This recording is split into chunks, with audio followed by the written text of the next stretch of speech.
जरा सोचिए, जब कोई माता पिता अपने बीमार बच्चे को ठीक करने के लिए दवा देते हैं तो उनका एक ही भरोसा होता है कि उनका बच्चा जल्दी से ठीक हो जाएगा। लेकिन अगर वही दवा उनके बच्चे की जान ले ले तो मध्य प्रदेश के छिंदवाड़ा से आई ये खबर उसी भरोसे पर सवाल उठाती है जहां एक कफ सिरप ने 9 मासूमों की जिंदगी छीन ली। और ये सिर्फ आंकड़े नहीं है, 9 घरों के बुझ गए चिराग हैं, 9 माओं की सूनी गोद है। तो सवाल ये कि आखिर कौन है इन मौतों का गुनहगार और क्या है इस कफ सिरप का जानलेवा रहस्य। ड्रग विभाग की शुरुआती जांच में पता चला है कि जिस कफ सिरप पर सवाल उठ रहे हैं उसे सिर्फ छिंदवाड़ा जिले में ही डिस्ट्रीब्यूटर कटारिया फार्मा ने सप्लाई किया था। इससे शक की सुई डिस्ट्रीब्यूटर और दवा बनाने वाली कंपनियों की तरफ घूम रही थी। हालांकि एनडीटीवी एमपी छत्तीसगढ़ की पड़ताल में भी ये सामने आया है कि कटारिया फार्मा ने ये दवा मध्य प्रदेश के किसी और जिले में सप्लाई नहीं की थी। प्रशासन के पास ऐसे 1420 बच्चों की लिस्ट है जो सर्दी बुखार और जुकाम से प्रभावित रहे हैं। जिन 2 कफ सिरप कोल्ड्रिफ और नेक्साडीएस पर सबसे ज्यादा सवाल है, उन्हें तो प्राइवेट प्रैक्टिस करने वाले सरकारी डॉक्टरों ने भी अपने पर्चे में लिखा था। ये मामला 24 अगस्त को सामने आया था और पहली मौत 7 सितंबर को हुई थी। केंद्रीय स्वास्थ्य मंत्रालय और राष्ट्रीय रोग नियंत्रण केंद्र यानी एनसीडीसी भी इस मामले पर पैनी नजर रखे हुए हैं। एनसीडीसी की शुरुआती रिपोर्ट बताती है कि करीब 500 लोगों के खून की जांच की गई है जिसमें कोई संक्रामक बीमारी नहीं मिली है। रिपोर्ट में जो बात सामने आई है कि कुछ दिनों में बच्चों को यूरिन न आने की समस्या होने लगी और बायोप्सी में किडनी फेल का पता चला। जांच के दौरान आशंका जताई जा रही है कि इन कफ सिरप में डाइथिलीन ग्लाइकोल नाम का केमिकल मिला हो सकता है। ये वही केमिकल है जिनका इस्तेमाल कारों के एंटी फ्रीज और पेंट बनाने में होता है। ये दवा में तब पहुंचता है जब घटिया या मिलावटी कच्चा माल इस्तेमाल किया जाता है। इस केमिकल के शरीर में जाने पर शुरू में उल्टी, पेट दर्द और कमजोरी जैसी तकलीफ होती है, लेकिन 1-2 दिन में इसका सबसे बड़ा असर किडनी पर होता है और किडनी काम करना बंद कर देती है। इसके बाद शरीर में जहर जमा होने लगता है और मरीज की जान पर भी खतरा हो सकता है। भारत में दवाओं में इसका इस्तेमाल पूरी तरह से बैन है। सवाल ये है कि क्या किसी कफ सिरप से बच्चे की मौत हो सकती है। दरअसल कफ सिरप में अल्कोहल का कंटेंट होता है, लेकिन वो कंटेंट आमतौर पर विशेषज्ञ कहते हैं कि इतना नहीं होता कि उससे किसी की मृत्यु हो जाए। लेकिन फिर भी अगर जान गई है तो सवाल उठना लाजमी है। सवाल ये कि इसकी जिम्मेदारी कौन लेगा। RMSCL दरअसल दवाओं की खरीद और उसकी सप्लाई का काम करता है। उसका कहना है कि वो क्वालिटी कंट्रोल करता है।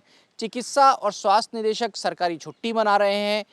इसके साथ चिकित्सा मंत्री गजेंद्र सिंह खींवसर के निर्देश पर इस दवा के सभी बैचेस की सप्लाई रोक दी गई है। ना सिर्फ बैचेस बल्कि इस दवा को सरकारी डिस्ट्रीब्यूशन में ही रोक दिया गया है। अब जांच रिपोर्ट का इंतज़ार करना होगा। लेकिन इस बीच एक बात यह भी आ रही है कि यह दवा 5 साल से कम उम्र के बच्चों को लिखना रिकमेंडेड नहीं है। अगर ऐसा है तो फिर डॉक्टर्स ने किस आधार पर इस दवा को 5 साल से कम उम्र के बच्चों को लिखा। सवाल ये भी है कि अगर ये जो सीकर में मृत्यु हुई है उस बच्चे को 7 जुलाई को दिखाया गया था और तब कफ सिरप दिया गया था, तो क्या 7 जुलाई के बाद से 2 महीने बाद दवा का असर हो सकता है। ये पूरे मामले में सवाल कई खड़े हो रहे हैं। लिहाजा दवा के सैंपल की रिपोर्ट आना और पुख्ता जांच होना इसकी जरूरी दिख रही है। फिलहाल जांच अभी जारी है और शुरुआती रिपोर्ट्स को राज्य और केंद्रीय स्वास्थ्य मंत्रालय के साथ साझा किया जा रहा है। फिलहाल मामले की गंभीरता को देखते हुए सरकार ने इस कफ सिरप की पूरे बैच पर तुरंत रोक लगा दी है। दिल्ली के CDSCO, पुणे में वायरोलॉजी इंस्टीट्यूट और मध्य प्रदेश सरकार ने मिलकर 9 सैंपल की जाँच की है। लेकिन चौंकाने वाली बात यह है कि किसी भी सैंपल में कोई संदिग्ध चीज नहीं मिली है। उधर परासिया के SDM शुभम यादव ने बताया कि वो पूरी कार्यवाही प्रोटोकॉल के तहत कर रहे हैं। इसमें हमने प्रोटोकॉल ये बनाया है कि 2 दिन से ऊपर जैसे कोई बच्चा बीमार रहता है उससे हम सीधे सिविल अस्पताल लेकर आते हैं, वहाँ 6 घंटे की मॉनिटरिंग में रखते हैं। वहाँ से अगर केस बिगड़ने की गुंजाइश होती है तो जिला अस्पताल भेजते हैं, ठीक हो जाता है बच्चा तो घर भेजते हैं और आशा को बोलते हैं कि हफ्ते में एटलीस्ट 2 बार जाकर उनका फॉलोअप लेते रहें। इसके अलावा हमने पानी की जाँच, मच्छर की जाँच, ये सब विभिन्न जो टीमें आई थी उनसे करवा ली है, वो सब रिपोर्ट्स नॉर्मल आई हैं। एक सैंपल हमारा नेशनल इंस्टीट्यूट ऑफ वायरोलॉजी गया था तो वो भी नॉर्मल आया, उसमें भी ऐसा कुछ कॉज निकल कर नहीं आ पाया। अभी कुछ पानी के सैंपल CSIR की जो नीरी इंस्टीट्यूट है जो पानी की जांच करती है वहाँ गया हुआ है, तो उसकी रिपोर्ट अवेटेड है। जो कोल्ड्रिफ और जो 9 बच्चों की डेथ हुई उनमें से 6 बच्चों से बात हुई थी, जिनमें से 5 बच्चों पर कोल्ड्रिफ की हिस्ट्री और एक पर नेस्ट्रो की हिस्ट्री निकली है, तो उसके हमने सैंपल्स भेज दिए हैं, उसकी भी जाँच अवेटेड है।